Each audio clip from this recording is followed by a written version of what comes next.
इस बात को लेकर कि महिला आरक्षण से जुड़ा नारी शक्ति बंधन संशोधन अधिनियम और डीलिमिटेशन से जुड़े बिलों का गिरना बीजेपी के लिए झटका है या फिर मास्टर स्ट्रोक। वैसे अब से थोड़ी देर बाद प्रधानमंत्री नरेंद्र मोदी देश के नाम संबोधन करने वाले हैं। पीएम मोदी के संबोधन पर पूरे देश की नजर होगी, लेकिन उससे पहले हम इस मुद्दे पर चर्चा करेंगे। हमारे साथ तमाम मेहमान जुड़ चुके हैं, हम चर्चा की शुरुआत उनके साथ करेंगे, लेकिन उससे पहले ये रिपोर्ट आपको दिखाते हैं। परिसीमन का विरोध कर रहे हैं, वो एससी और एसटी सीटों की बढ़ोतरी का विरोध कर रहा है, वो ध्यान में रखें। बार बार बहकाने वाले पुरुषों को महिलाएं झट से पहचान लेती हैं। मेरे लिए संविधान ही सर्वोपरि है। मनुवाद ओवर संविधान। हमारी नीयत की खोट देश की नारी शक्ति कभी माफ नहीं करेगी। शुक्रवार को लोकसभा में महिला आरक्षण बिल पास न हो पाया। विपक्ष के विरोध और सरकार के पास 2/3 बहुमत न होने की वजह से बिल 54 वोट से गिर गया। बिल के पक्ष में 298 और विरोध में 230 वोट पड़े। हम दुखी इसलिए है कि ये नुकसान देश के महिलाओं को हुआ है। महिला आरक्षण से जुड़ा 131वां संविधान संशोधन बिल पास न होने के बाद से बीजेपी हमलावर है और संसद से सड़क तक प्रदर्शन हो रहा है।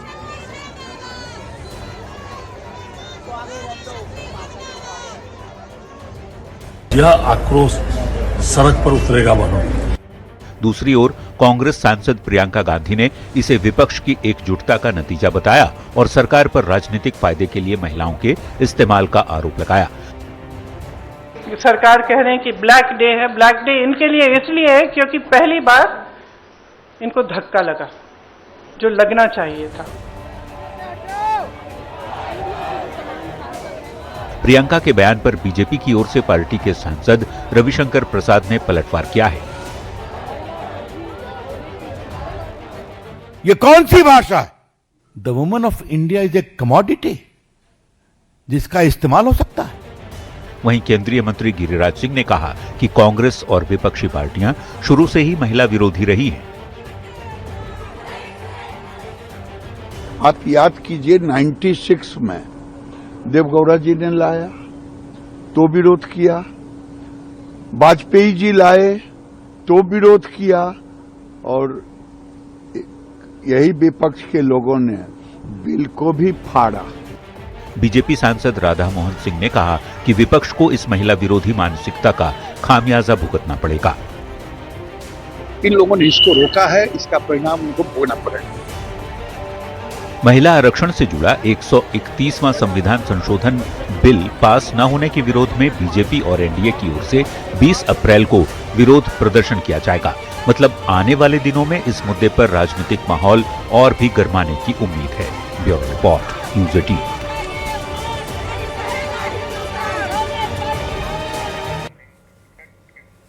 तो अब इस पूरे मुद्दे पर वार पलटवार जारी है, लेकिन इसी बीच आपको तमिलनाडु से एक बड़ी खबर बता दें। महिला आरक्षण पर पीएम मोदी ने आज बड़ा बयान भी दे दिया है। विपक्ष पर जमकर पीएम मोदी बरसे और इसके साथ ही उन्होंने कहा कि मैं भरोसा दिलाता हूं कि लड़ाई खत्म नहीं हुई है। उन्होंने खुद ही बताया कि आज रात वो देश को संबोधित भी करने वाले हैं और अपने संबोधन में खुलकर अपनी बात रखेंगे। डीएमके, कांग्रेस, लेफ्ट ने गंदी राजनीति की है, पीएम मोदी ने यह बयान दिया है। एक बार जल्दी से आपको वो बयान भी सुना देते हैं और उसके बाद हम इस बहस की शुरुआत करेंगे। इस कार्यक्रम के बाद आज रात को 8:30 बजे 8:30 मैं राष्ट्र के नाम अपनी बात बताने वाला हूं। इस विषय पर मैं विस्तार से चर्चा करने वाला हूं। और चलिए सीधे आपका जल्दी से मेहमानों से परिचय करा देते हैं। हमारे साथ आज इस बहस का हिस्सा हो रही हैं प्रीति शेखर जी, बीजेपी प्रवक्ता हमारे साथ जुड़ी हैं। भारती मेहता जी, जेडीयू प्रवक्ता हमारे साथ जुड़ी हैं। एजे यादव जी, आरजेडी प्रवक्ता हमारे साथ जुड़ रही हैं नोएडा। और असित नाथ तिवारी जी, कांग्रेस प्रवक्ता हमारे साथ जुड़े हैं। डॉक्टर संजय कुमार, राजनीतिक विश्लेषक भी हमारे साथ जुड़ चुके हैं। आप सभी का बहुत बहुत स्वागत है। और सबसे पहले हम चर्चा इसी पर करेंगे कि 8:30 बजे का वक्त है और अब से लगभग 30 मिनट के बाद प्रधानमंत्री नरेंद्र मोदी जो हैं वो देश के नाम संबोधन करने वाले हैं। प्रीति शेखर जी, क्या लगता है किस पर बात आज पीएम मोदी करेंगे? हालांकि ये संभावना जरूर जताई जा रही है कि महिला आरक्षण को लेकर ही वो अपनी बातें रख सकते हैं।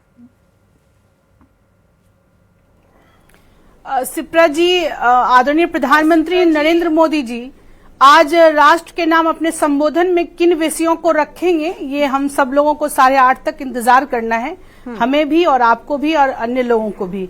लेकिन आज का जो मुद्दा है, कल जिस प्रकार से पूरे विपक्ष ने महिला सम्मान और अधिकार की धज्जियां उन्होंने उड़ाया और सिर्फ कहने के लिए कि हम महिलाओं का सम्मान करते हैं, लेकिन जब बारी आई उनकी भागीदारी की, जब बारी आई उनकी पूरी हिस्सेदारी की और उनके 33% राजनीतिक प्रतिनिधित्व की, तो यही सारे विपक्ष कांग्रेस के नेता राहुल गांधी जी के नेतृत्व में सभी विपक्षियों ने महिला सम्मान को गिराने का काम किया। लेकिन हमें पता है, चाहे महाभारत का काल हो, चाहे रामायण का काल हो, हर हमेशा जब जब बात महिला के सम्मान पर आती है तो युद्ध होता है। और आज जिस प्रकार से राजनीतिक दुर्योधनों ने महिलाओं के अधिकार का हनन करने का प्रयास किया है, तो निश्चित तौर पर महाभारत होगा और उसमें सारे के सारे विपक्षियों की राजनीति स्वाहा हो जाने वाली है। ये मैं आपको कहना चाहती हूँ आपके माध्यम से विपक्षियों को। और हमारे शास्त्रों में भी कहा गया है, एक मिनट सिप्रा जी एक मिनट, हमारे शास्त्रों में भी कहा गया है कि नारी शक्ति परम बलम, नारी सम्मान परम धर्म, नारी शक्ति सबसे सर्वश्रेष्ठ बल है और नारी का सम्मान ही सृष्टि में सबसे बड़ा सम्मान है। यही हमारा धर्म कहता है और हमारी नीति भी यही कहती है कि महिलाओं का सम्मान होना चाहिए। और हमारा संविधान भी हमें बराबरी का अधिकार देती है, लेकिन विपक्षी उस पर कुंडली मारकर बैठे हैं और उनकी कुदृष्टि महिलाओं के अधिकार के ऊपर है। ऐजा जी, क्या लगता है आज पीएम मोदी किस पर अपनी बात रखेंगे? अभी मैं सुन रही थी पीएम मोदी कह रहे थे 8:30 बजे वो आएंगे और विस्तार से इस बिल के बारे में बताएंगे, विक्टिम कार्ड भी खेलेंगे और इससे ज्यादा वो क्या बात कर सकते हैं। और अगर मैं कुछ और बोलने की आज्ञा अनुमति दे तो मैं 1-2 लाइन और बोल दूं। बिल्कुल बिल्कुल। देखिए, यहाँ पे हम इस बार का जो स्पेशल अचानक 3 दिनों का जो सेशन बुलाया गया, इसमें हम लोग वुमेन रिजर्वेशन बिल पे बात करने के लिए नहीं आए थे। वो बिल तो ऑलरेडी पास हो गया था। डिलिमिटेशन बिल था, फिर यूनियन टेरिटरीज का बिल था, तो यूनियन टेरिटरी वाले बिल पे तो शायद चर्चा भी नहीं हुई। जो भी चर्चा हुई वो डिलिमिटेशन बिल पे था। वुमेन रिजर्वेशन बिल तो हम लोग 2023 सितंबर में हम लोगों ने पास कर दिया गया था। जो भी कंफ्यूजन थी, जो भी बहस थी, वो डिलिमिटेशन बिल की थी और ये सत्ताधारी लोग भूल रहे हैं। डिलिमिटेशन बिल को वुमेन रिजर्वेशन ये कर रहे हैं। हम लोग का सिंपल फंडा था कि आप किस तरह से परिसीमन करेंगे। और अभी जब 543 सीट्स है, अब इसमें से ये जो 543 सीट्स है, इसमें से क्या दिक्कत है 33% महिलाओं को देने के लिए? आप पहले सीट्स बढ़ाएंगे, स्पेस बढ़ेगा तो महिला को मिलेगा। यानी कि अभी जो 543 है उसमें महिला को नहीं मिलना चाहिए। महिला भाई कमोडिटी है। महाभारत काल में भी द्रौपदी का चीरहरण हुआ था और आज भी महिलाओं की वही इज्जत। मतलब ये 543 में हम नहीं देंगे महिला को। सीट बढ़ाएंगे, स्पेस बनेगा तो महिला को उसमें लाया जाएगा। महिलाएं कोई सामान है क्या? भारती मेहता जी, क्या लग रहा है आज पीएम मोदी अगर एक मिनट और शिप्रा जी, और आजादी के 75 वर्षों के बाद सच में कल बहुत दुख हुआ। ये 3 दिनों तक मैं इतनी दुखी रही, आंखों में आंसू आ गए कि क्या महिला की आज भी यही हैसियत है सत्ताधारियों के बीच में कि हम पहले एक्स्ट्रा होगा तो आपको मिलेंगे, 543 में हम आपको नहीं देंगे। ये छोटी संकीर्ण मानसिकता 75 साल बाद आजादी के, क्या बोलेंगे बीजेपी वाले? ठीक है, भारती मेहता जी, क्या लग रहा है आज पीएम मोदी महिला आरक्षण पर कहते हैं, तो उन्होंने कहा कि विस्तार से वो बातें रखेंगे। सपोर्ट किया। आ रही हूँ अजय जी, वापस आती हूँ। क्या लग रहा है इस पर क्या कुछ बड़ी बातें हो सकती हैं पीएम मोदी की? सिप्रा जी, अब माननीय प्रधानमंत्री महोदय क्या बोलेंगे उसके लिए तो कुछ देर हम लोगों को, तमाम देशवासियों को इंतजार करना होगा। मगर एक बात मैं आपके चैनल के माध्यम से आज संपूर्ण देशवासियों को और आधी आबादी के तरफ से मैं कहना चाहती हूं कि निश्चित तौर पर इस बिल को आने में निश्चित तौर पर बहुत देर हुआ है और लगातार किसी न किसी कारण से इसमें कोई न कोई वजह होके, और बिहार तो रोल मॉडल स्टेट रहा है, विमेन एम्पावरमेंट की बात हो अथवा महिला रिजर्वेशन की बात हो, तो निश्चित तौर पर बिल को पास होने दिया जाना चाहिए था, जो विपक्ष ने नहीं होने दिया। क्योंकि कितनी बार लगातार रोका, और जहां तक बात कह रहे हैं लोग कि क्यों परिसीमन के बाद ही, तो मेरा एक बात कहना है कि इसकी अनुशंसा संविधान में ही की गई है कि जब भी जनसंख्या में बढ़ोतरी होती है तो बढ़े हुए जनसंख्या के साथ न, अब स्वाभाविक है कि आज के डेट में एक एमपी लगभग 14 से 15 लाख लोगों का प्रतिनिधित्व करता है। स्वाभाविक है कि जो जनता की अपेक्षा होती है, चाहे नीतिगत विषयों पे हो या जो क्षेत्रीय स्तर पर उनके देखभाल की जरूरत हो, एक एमपी उसको पूरा करने में कहीं न कहीं कम पाता है अपने को। तो निश्चित तौर पर सीट बढ़ के भी अगर आते हैं तो मैं तो इसके पक्ष में हूं कि निश्चित तौर पर इसको पास होना चाहिए था। और माननीय नीतीश कुमार जी का तो रोल मॉडल रहा है महिला आरक्षण, जो संपूर्ण देश के, प्रतिभा देवी सिंह पाटिल जी ने कहा है कि बिहार रोल मॉडल है विमेन एम्पावरमेंट के मामले में। तो बहुत दुखद है विपक्ष ने जिस तरह इसे डिस्टर्ब किया है, ये नहीं होना चाहिए था।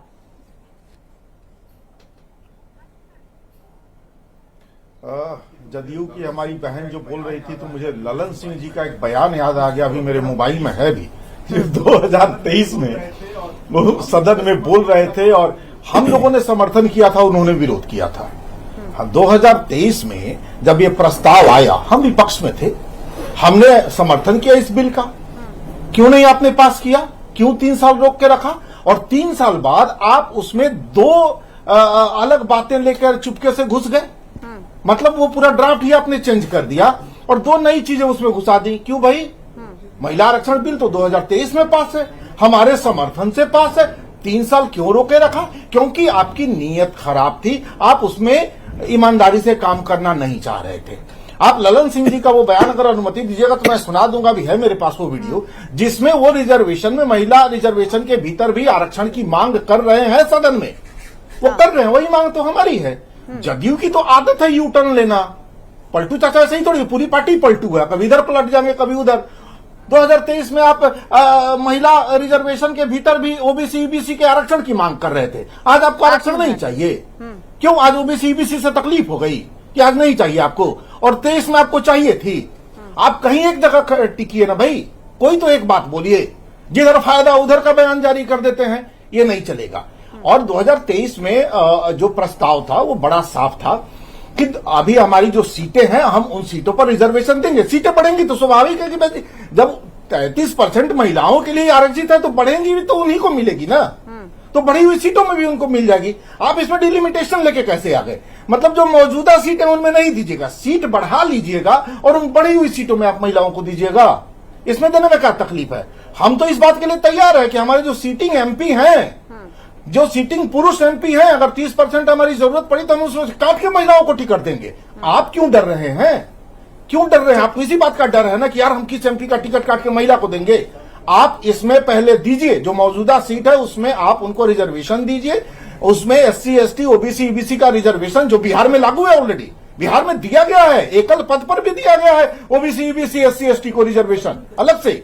महिलाओं में भी रिजर्वेशन की व्यवस्था की गई ओबीसी भी। आप बिहार में कर रहे हैं और केंद्र में इसका विरोध कीजिएगा। तो जदयू का यू टर्न आसन है, उस पर हम चर्चा नहीं करेंगे। कहिएगा तो ललन जी का पूरा भाषण सुना देंगे। अभी है मेरे पास। संजय के पास जाऊंगी जी। मुझे लगता है कि कांग्रेस के प्रवक्ता ने शायद सुनी नहीं बात, चूंकि मंशा है सिर्फ विरोध करना। मैंने कहा कि माननीय पूर्व मुख्यमंत्री नीतीश कुमार जी का वो रोल मॉडल रहा है कि आरक्षण का। मैंने ये नहीं कहा कि नहीं हो, मगर हमारा कहना था कि अब इसको पास होने दिया जाए, इसको विधेयक को आने दिया जाए। फिर तो अब हर बार नई नीतियों के साथ, हर बार आप नई नीतियों के साथ लाते हैं और उसको अटकाते हैं, तो कहीं न कहीं इससे दिखता है कि आपकी मंशा सही नहीं है। अब कितनी बार इस पर विमर्श होता रहेगा? 75 साल हो गया। आपके यहाँ तो रिजर्व है सीट घर की। अगर नीतीश कुमार जी ने आरक्षण दिया, अगर नरेंद्र भाई मोदी जी ने दिया, तो उनकी माँ बहन बेटियां नहीं लड़ी। कांग्रेस और आरजेडी के तरह, कांग्रेस और आरजेडी के तरह जहाँ ठीक है, चलिए हम इस पर बहस पर और आगे बढ़ेंगे। एक छोटा रिएक्शन पहले मैं डॉक्टर संजय से भी ले लूं। डॉक्टर संजय, दिक्कत कहाँ समझ में आ रही है? जो मोटा मोटी बात है उससे यही समझ में आ रहा है कि विपक्ष को डीलिमिटेशन से प्रॉब्लम थी, उनको महिला आरक्षण बिल से प्रॉब्लम नहीं है। दूसरी बात यह भी कही जा रही है कि कोटा के अंदर भी कोटा दिया जाए। तो ये जो अभी बना हुआ है राजनीतिक, जिस तरीके से अभी राजनीति गरमाई हुई है इसको लेकर के, और बीजेपी अब प्रदर्शन भी करने वाली है, कैसे आप ये सब कुछ देख रहे हैं? देखिए, बीजेपी प्रदर्शन करे, विपक्ष विरोध करे, वो उनका पार्ट है, पॉलिटिकल एजेंडा है उनका। लेकिन महिला आरक्षण बिल जो है 33%, वो तो ऑलरेडी पास हो चुका है ना। प्रेसिडेंट का साइन होने के बाद वो एक्ट हो चुका है, बन चुका है। एक नोटिफिकेशन को लेकर के सवाल है। तो देश में कई बिल ऐसे एक्ट बने हैं जिसका नोटिफिकेशन लेट से हुआ है। कोई जरूरी नहीं है कि इमीडिएट नोटिफिकेशन हो। ये लॉ मिनिस्ट्री के जिम्मे होता है कि लॉ मिनिस्ट्री जब चाहे तो उसका नोटिफिकेशन कर सकता है। एक जो मेन सवाल है, जिस चीज को समझने की जरूरत है, इसमें न किसी की जीत है न किसी की हार है। हाँ, महिलाओं के हिस्से में जो आने वाली है चीजें, उसको लेकर के डिले हो सकता है। 71 में 54 करोड़ आबादी थी इस देश की, और उसी के आधार पर डिलिमिटेशन हुआ था। 71 से 2002 तक फ्रीज कर दिया गया कि कोई लोकसभा की सीटें नहीं बढ़े। फिर 2002 से 2026 तक फ्रीज कर दिया गया, कोई लोकसभा की सीटें नहीं बढ़े। भाई, जब 2026 तक फ्रीज है ऑलरेडी, तो फिर जो भी सीटें बढ़नी है, अब तो 2029 में बढ़े, 2034 में बढ़े, 2039 में बढ़े, अब तो उसी में बढ़ेगा। 71 में आबादी आपकी कितनी थी? 54 करोड़। अभी आबादी कितनी है? 1 अरब 40 करोड़। क्या 1 अरब 40 करोड़ की आबादी अगर है तो डिलिमिटेशन होना चाहिए या नहीं होना चाहिए? और इसलिए नहीं होना चाहिए कि साउथ की सीटें घट जाएगी और उत्तर भारत की सीटें बढ़ जाएगी, और उत्तर भारत की पॉलिटिक्स पर डोमिनेशन होगा, इस वजह से डिलिमिटेशन नहीं होनी चाहिए। और यही तो दक्षिण भारतीय लोग कह रहे हैं, जो भी वहां की पार्टियां हैं, कि हमने पॉपुलेशन कंट्रोल किया, इसकी वजह से हमको पॉलिटिकल खामियाजा भुगतना पड़ेगा, हम इसके लिए तैयार नहीं है। डिलिमिटेशन नहीं होनी चाहिए। भाई, कोई तो क्राइटेरिया आता है कि जो कहते हैं कि ह्यूमन इंडेक्स के आधार पर हमारा पर कैपिटा इनकम 4000 है, बिहार का पर कैपिटा इनकम जो है वो 6000 है, अब उसके अनुसार हमें कैसे आप उनको मेजर करेंगे? सॉरी, 600 है, कैसे आप ये करेंगे? तो खैर, मामला जाकर के वहीं होता है कि 23 में जो विपक्ष कह रहा है, 23 में भी तो सरकार बहुमत में नहीं थी, 2/3 बहुमत तो नहीं था। लोकसभा और राज्यसभा में दोनों जगह किसके बहुमत से, सहमति से पास हुआ? 96 में ये बिल आया, यूनाइटेड फ्रंट की सरकार थी, देवगौड़ा जी थे। फिर ये बिल 98 में आया, फिर ये बिल 99 में आया, फिर ये बिल 2003 में आया, फिर ये बिल 2010 में आया, जिसमें केवल राज्यसभा में पास हुआ, लोकसभा में अटक गया। 23 में जाकर के ये बिल पास हुआ। अगर इतने संघर्षों के बाद बिल तो पास हो गया, अब ऑब्जेक्शन है डिलिमिटेशन को लेकर के कि नहीं भाई, वो पुराना बिल जो 2023 है वो 543 के अनुसार ही डिलिमिटेशन कीजिए और 33% महिलाओं को आरक्षण दे दीजिए। बातें आई कि 50% दे दीजिए। अमित शाह जी ने कहा भी कि ठीक है, 50% महिलाओं के लिए हम रिजर्व कर देते हैं, क्या उसमें आपत्ति है? प्रधानमंत्री जी ने भी एक बात कही कि पहले 33% का रिजर्वेशन तो मिलने दीजिए लोगों को, फिर हम लोग देखेंगे। अब 543 सीटों में जिन एमपी का वो सीट है जिसको विपक्ष कह रहा है कि मुझे कोई आपत्ति नहीं, अगर पुराना बिल आ जाए तो हम मंडे को इसके समर्थन में खड़े हो जाएंगे, वो 2 एमपी हैं वहां और आबादी आपकी बढ़ गई है, डिलिमिटेशन होगा नहीं। फिर वो उन सीटों को कौन, किन की सीटों को लेकर के आप किस महिला को दे देंगे, और फिर वो एक नया विवाद शुरू होगा। इसको लेकर के 334A क्लाउज उसी समय जोड़ा गया था जब ये बिल पास हुआ था, जिसमें सेंसस और जिसमें डिलिमिटेशन दोनों को जोड़ा गया था कि हम लेटेस्ट सेंसस के अनुसार डिसाइड करेंगे, और फिर डिलिमिटेशन के बाद ये 33% रिजर्वेशन की बात उस समय हुई थी। विपक्ष कह रहा है कि नहीं, 334 से हटा दीजिए इसको जो जोड़े गए, बिना डिलिमिटेशन के वो पुराना जो 543 सीट है उसके आधार पर 33% आरक्षण दे दीजिए। विवाद वही है बिल तो पास हो चुका है, इसको डिलिमिटेशन का जो मामला है देखते हैं कब तक ये सोल्व हो पाता है। ठीक है एजय जी, लेकिन देखिए राजनीति भले हो रही है लेकिन महिलाओं को क्या मिला? महिला जो हक का इंतजार कर रही थी तो वो तो फिर से अटक गया। और एक बात बताएं, महिलाएं आधी आबादी, सामाजिक न्याय की हम बात करते हैं। Indian constitution is the lengthiest constitution. क्यों? बिकॉज इंडिया में इतने सारे कास्ट हैं, हर कास्ट को, backward caste, forward caste, downtrodden, सबको सामाजिक न्याय मिले, सबके अधिकार उसमें दिए हैं। यहाँ आप आधी आबादी की बात कर रही हैं और रिजर्वेशन विद इन रिजर्वेशन की अगर हम बात करते हैं, जातिगत जनगणना हो, डिलिमिटेशन अकॉर्डिंग, तो मैम उसमें तो ऑलरेडी आरक्षण मिला हुआ ही है ओबीसी को, रिजर्व सीट्स हो। लेकिन एक second, please please please, very important, इसको ओवरलुक नहीं किया जा सकता है। दबी कुचली महिलाओं का जब रिप्रेजेंटेशन पार्लियामेंट में नहीं आएगा, आपको क्या लगता है पॉलिसी मेकिंग में महिलाएं आ पाएंगी? वेलफेयर स्कीम्स का फायदा मिल पाएगा क्या? वो लोग जब तक उस पार्लियामेंट में बहस करने का उनको मौका नहीं मिलेगा, वो क्या करेंगे वो अपने समाज के लिए? इसलिए जो हम लोग रिजर्वेशन की बात कर रहे हैं, जातिगत जनगणना की बात कर रहे हैं, हम लोग 2023 में बोले कि आप इमीडिएटली लागू करें। बीजेपी वालों का कहना था नहीं, सेंसस होगा उसके बाद डिलिमिटेशन होगा। अब क्या कहते हैं, 2011 वाले पे ही हम करेंगे। इनके बात में इतनी सारी कॉन्ट्रडिक्शंस है, ये खुद ही होमवर्क करके नहीं आए। अरे हमारा समाज जाति में बटा हुआ है, कुछ जाति अच्छे पोजीशन में है, कुछ बहुत कमजोर है, उनको सहारे की जरूरत है, उनको आगे बढ़ाने की जरूरत है। उन महिलाओं का क्या आप ओबीसी को नहीं देने वाले? रिजर्वेशन विद इन रिजर्वेशन, ये लोग आगे कैसे निकलेगी? इनकी लड़ाई कौन लड़ेगा? एक बात और, अपनी लड़ाई खुद लड़ना पड़ता है, इनकी लड़ाई कौन लड़ेगा? ठीक है, तो ये बहुत इंपॉर्टेंट इश्यूज है। आप यू कैनॉट ओवरलुक, आप सोशल जस्टिस को ओवरलुक नहीं कर सकती है इंडियन डेमोक्रेसी में। अभी हमारे समाज में बहुत सारे लेयर्स हैं। ठीक है प्रीति, अभी हम लोग कास्टलेस एंड क्लासलेस सोसाइटी नहीं बने हैं। अभी भी अपलिफ्टमेंट की जरूरत है, उठाने की जरूरत है महिलाओं को। प्रीति जी की आवाज नहीं आ रही। कोई नया नहीं है। हाँ, इस बिल का जो मसौदा है जो कि संशोधन के रूप में पेश किया गया और 2023 में जो पारित हुआ, इसका ड्राफ्ट कोई नया नहीं है। देवगौड़ा सरकार के समय भी जब इस बिल को पेश किया गया था, उसमें 33% आरक्षण में SC/ST महिलाओं का भी आरक्षण था।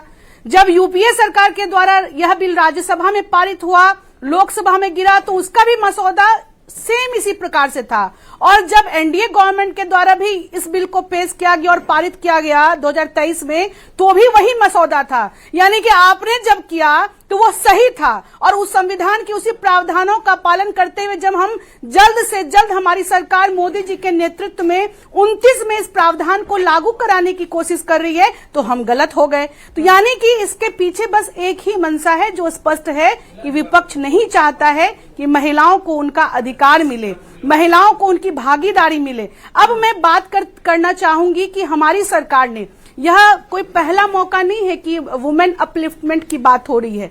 हमारी सरकार चाहे केंद्र में रही हो या किसी राज्य में रही हो, हम बिहार की बात करें तो यहाँ पर पूर्व मुख्यमंत्री नीतीश कुमार जी के नेतृत्व में 2006 में पंचायत चुनाव में, 2007 में नगर निकाय चुनाव में 50% आरक्षण का लाभ मिला, जो पूरे देश में पहला राज्य रहा। तो ये यानी कि हमारी सरकार की उपलब्धि है। जब आदरणीय प्रधानमंत्री जी को जब मौका मिला तो उन्होंने सबसे बड़ी पुरुष लोग गर्व महसूस करते थे कि उनके नाम से जमीनें हैं, उनके नाम से घर है। लेकिन प्रधानमंत्री आवास योजना के माध्यम से महिलाओं के नाम पर उनका आवास मिला। ये मोदी जी की देन है, उनको सशक्त करने की में उनकी भूमिका है। लोग नहीं चाहते कि महिलाओं को अधिकार मिले, महिलाओं के खाते में ये डिरेल हो रही है। 3 दिन का स्पेशल सेशन इस पे चला, और उस जनधन खाते विश्वास को बढ़ाने का काम हमारी सरकार ने किया है। मेरे कहने का तात्पर्य यही है कि हमारी सरकार ने लगातार महिलाओं को सशक्त किया, राजनीतिक रूप से आगे बढ़ाया, आर्थिक उत्थान किया। अब जाकर उनकी भागीदारी और हिस्सेदारी की बात कर रही है तो विपक्ष के पेट में दर्द हो रहा है। मैं बोलूं जरा 1 मिनट शिप्रा जी, 2023 1 मिनट एजय जी मैं आती हूँ, असितनाथ जी का कंप्लीट हो जाए फिर आती हूँ। हुआ था वो क्या था फिर 2023 में लोकसभा राज्यसभा दोनों से जो बिल पास हुआ जिसका हमने खुल के समर्थन किया, तो वो क्या था? वो क्यों सरकार लेके आई थी? उसमें क्यों नष्ट किया लोकसभा और राज्यसभा का समय? बिल भी पास करवा लिया, उसे लागू भी नहीं करेंगे। सरकार ही बिल लेके आती है, सरकार का हमने समर्थन भी कर दिया। बिल सुन लीजिए ना मैडम, और वो बिल पास हो गया तो वो किस काम के लिए था? वो बिल क्यों सुन लीजिए ना, वो बिल क्यों लाया गया था? फिर वो महिला आरक्षण बिल कहां गया जो सदन ने पास किया? लोकतंत्र मजाक की जगह है क्या लोकसभा, जहां टाइम पास के लिए आप आते हैं? 5 दिन आपने टाइम पास कर लिया लोकसभा और राज्यसभा का। एक बिल किसी लोकतांत्रिक देश के लिए कितना इंपॉर्टेंट होता है, आपने विपक्ष का साथ ले लिया, उसे पास करवा के और अपनी मर्जी से डस्टबिन में डाल दीजिएगा। ये लोकसभा में पास हुआ बिल आपकी जेब की चिट्ठी है, जब मन हुआ फाड़ के फेंक देंगे। वो कहां गया जो आपने पास करवाया? हम तो कह रहे लागू कर दीजिए। आपने इसलिए लागू नहीं किया क्योंकि 24 में लोकसभा का चुनाव था, आपको महिलाओं को टिकट देना पड़ता। 25 में बिहार में विधानसभा का चुनाव था, कई राज्यों के चुनाव थे, आपको महिलाओं को टिकट देना पड़ता। अपनी नीयत देखिए ना। ऑलरेडी जो बिल पास है उस पर किस तरह का वितंडा? क्यों वितंडा भैया? हम तो कह रहे हैं लोकतंत्र में लोकसभा से ज्यादा महत्वपूर्ण जगह कौन है, जहां आपने बिल पास करवाया और अपनी चिट्ठी में लेके आप जेब में लेके घूम रहे हैं। आपको जिस दिन मन होगा लागू कीजिएगा, नहीं मन होगा नहीं लागू कीजिएगा, फिर एक दिन आप दूसरा बिल लेके आ गए। वो बिल कहां गया भैया? लोकसभा में पास है, राज्यसभा में पास है। इस देश में लोकसभा और राज्यसभा से बड़ी लोगों की मर्जी हो गई है क्या कि वहां के पास कानून को, वहां के पास बिल को अपनी जेब में लेकर वो घूमेंगे, लागू नहीं करेंगे और दूसरा बिल लेके आ जाएंगे? ये नहीं चलेगा। महिला आरक्षण बिल पास हो चुका है, हिम्मत है तो लागू कीजिए, और नहीं तो कहिए कि आप डर रहे थे महिलाओं को टिकट देने से, आपकी हिम्मत नहीं लागू करने की। अजय जी जल्दी से। अभी मैं बीजेपी की प्रवक्ता जी को सुन रही थी, विमेन अपलिफ्टमेंट पे वो बहुत सारी बातें कर रही थी। अरे हम लोग का स्पेशल 3 दिन का सेशन हुआ डिलिमिटेशन पे, विमेन रिजर्वेशन पे। इतने इंपॉर्टेंट मुद्दे को छोड़ करके आप पीछे नीतीश कुमार जी की गाथा गाने लगी कि महिलाओं के अपलिफ्टमेंट के लिए ये क्या। 1000 और 10,000 दे देने से महिलाओं का अपलिफ्टमेंट नहीं हो जाता है। जब तक उनको भागीदारी भागीदारी और हिस्सेदारी नहीं मिलेगी। एक समय की भी कमी, वेरी इंपॉर्टेंट शिप्रा जी सुने, जब तक महिलाओं को हिस्सेदारी और भागीदारी नहीं मिलेगी, महिलाओं का उत्थान नहीं होगा। इस बिल को गिराने का काम विपक्ष ने नहीं किया। सबको पता है कि सरकार में इसी राजद ने किया था और समाजवादी पार्टी ने किया था, और वही राजद की प्रवक्ता हमारी बड़ी बहन यहाँ पर दलीलें दे रही है। तो आपकी नियत यदि इतनी अच्छी थी तो अब अरे 23 के हिसाब से 34 में लागू होगा।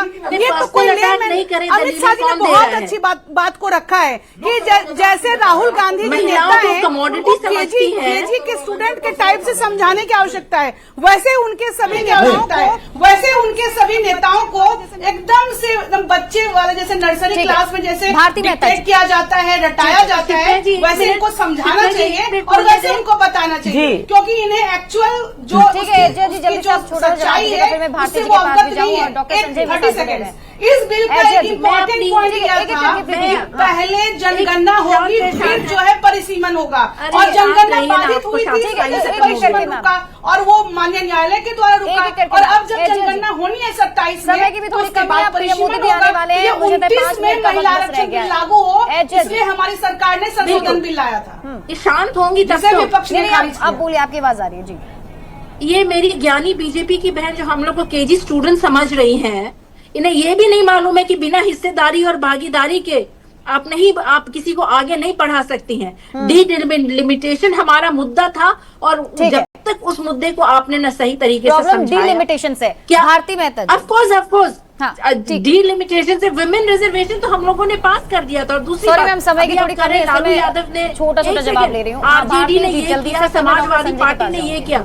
उस समय हम लोगों ने क्यों किया? हम लोग की मांग थी रिजर्वेशन विद इन। शिप्रा जी, पूरा देश आशान्वित था कि 2029 में महिलाओं को 33% रिजर्वेशन के साथ चुनाव लड़ने का मौका मिलेगा, मगर मैं खुले तौर पे कहती हूँ कि इस कंप्लीट पूरे देश की महिलाओं ने जो सपना देखा था उसको एक क्षण में कल शाम जो वोटिंग हुई उसमें विपक्ष ने ध्वस्त करने और करवाने का काम किया, और इससे संपूर्ण देश की महिलाएं दुखी हैं। पार्टी के नेता ललन सिंह मेरी जानकारी में।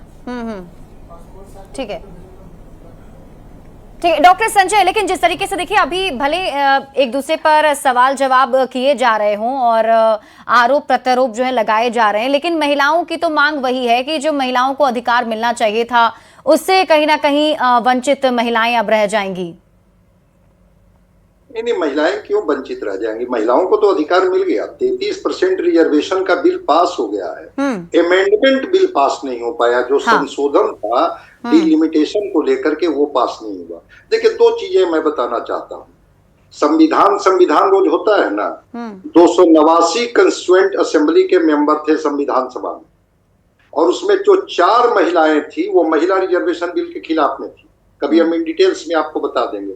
फिर भी महिलाओं की ताकत को समझा गया, महिलाओं के हिस्सेदारी की बात की गई, और महिलाओं का जो सवाल था उस पर बिल पारित हुआ।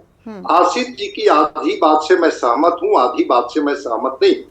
उन्होंने जो कहा कि अगर बिल के समर्थन में हमने वोट किया, फिर इस बिल को आपने एग्जीक्यूट और इम्प्लीमेंट क्यों नहीं किया? बिल्कुल 24 में व्यवहारिक तौर पर लोकसभा के चुनाव में इसे एग्जीक्यूट इम्प्लीमेंट करना संभव नहीं था, जो लोकसभा में भी इस बात, क्योंकि सितंबर में तो बिल ही पास हुआ था और तुरंत आप 24 के लोकसभा चुनाव में चले गए। लेकिन विधानसभा के चुनाव में किसने रोक दिया आपको? विधानसभा के चुनाव में तो आप इसको इम्प्लीमेंट कर ही सकते थे। लोकसभा में मान लिया कि उसकी तैयारी आपकी नहीं हो पाई थी कि कौन सी सीट रोटेशन वाइज महिलाओं के हिस्से में होगी, वो 33% कौन होगा। एक बात जो और कही जा रही है, कॉन्स्टिट्यूशन में क्या लोकसभा या विधानसभा की सीटों में कोई ओबीसी रिजर्वेशन की बात है क्या? अगर है तो बता दीजिए। जिस समय 2023 में बिल पास हो रहा था, पूरा विपक्ष बहुमत से इस बिल को पास किया। शेड्यूल्ड कास्ट और शेड्यूल्ड ट्राइब्स के अलावा कोई वहां बात थी क्या? लेकिन फिर भी कल जब संसद में मैं बहस देख रहा था तो कहा गया, अरे भाई पहले 33% महिलाओं को हिस्सा तो देने दीजिए, फिर हम लोग बांट लेंगे कि कितनी सीटें ओबीसी की होगी, कितनी सीटें ईबीसी की होगी, कितनी एससी एसटी की होगी, कितना अगड़े क्लास की होगी, वो हम लोग बांट लेंगे। पहले 33% तो उन लोगों को देने दीजिए। लेकिन वो 33% देने की जो बात है, वो कहा जा रहा है कि जो आबादी आपकी बढ़ी, पॉपुलेशन बढ़ा, क्या उस लेटेस्ट सेंसस को नहीं माना जाए? और अगर लेटेस्ट सेंसस को माना जाए तो 2 उदाहरण मैं देना चाहता हूं, अरुणाचल प्रदेश का और लद्दाख का। लद्दाख की जो जनसंख्या है वो एक विधानसभा की भी नहीं है, फिर भी उनको एक लोकसभा का प्रतिनिधित्व दिया गया। अरुणाचल प्रदेश चूंकि वो पहाड़ों से घिरा हुआ राज्य है, उसकी आबादी बहुत कम है, फिर भी वहां 2 लोकसभा की सीटें दी गई है। पूरी बहस कर लीजिए, 5 दिन बहस कर लीजिए कि हाँ कितनी सीटें किनके हिस्से में आनी चाहिए, लेकिन महिलाओं के अधिकार को लेकर के जिस तरह से 23 में विपक्ष ने एकजुटता दिखाई थी,